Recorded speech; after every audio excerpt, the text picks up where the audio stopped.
I'm a victim of cyberbullying.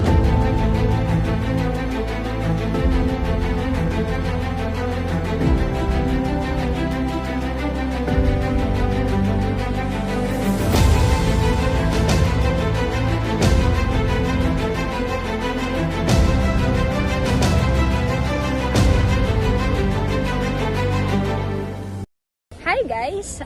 Ako pala si Rachel, and to update you guys, dito po ako ngayon sa University of Mindanao, na kung saan, kung makikita nyo po sa likuran natin, or likuran ko, daming puno.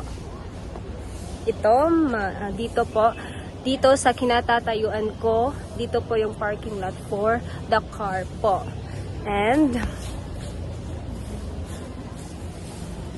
sa likuran po natin, dito po yung professional school wherein dito po nag-aaral yung mga professionals or yung mga teachers natin po for masteral, ganun, for doctoral po. And Pre, tingnan mo. Live sa issue. Pangit naman yun, ako yung mag-live. Kanya ba doon?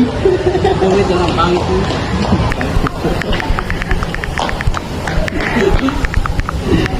yung building for professional schools, at sa hindi po, so wala pong alam, dito po nag-aaral ang mga professor natin kung gusto mag-masteral at saka doctoral.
Pangit naman yun, ako yung mag-live.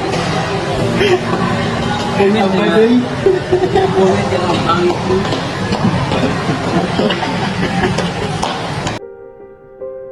Cyberbullying is the use of electronic communication to harm or harass others. It is a growing concern in our digital world.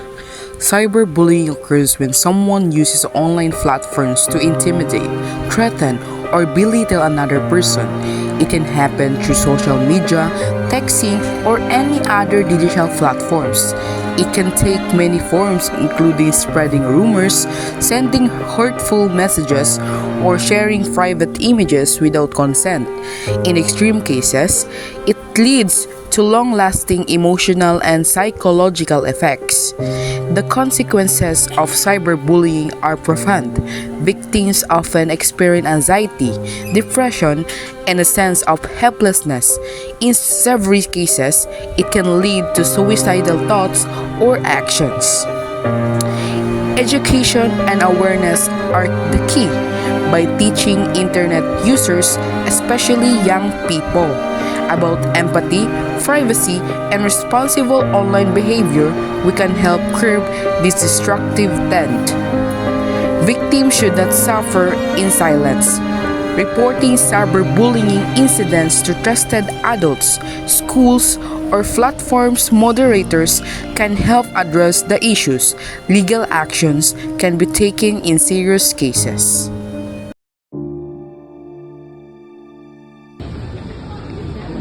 Yung naranasan kong cyberbullying, yung experience ko is yung pinakwil ako ng mga kagrupo ko sa eskwela dahil sabi nila wala daw ako may tutulong sa group project na gagawin namin, at narinig ko rin at nabasa ko rin through messenger na wala daw akong may tutulong dahil daw pilyo daw ako at puro lang ako kalokohan. So yun ang nakakasakit sa akin ng damdamin.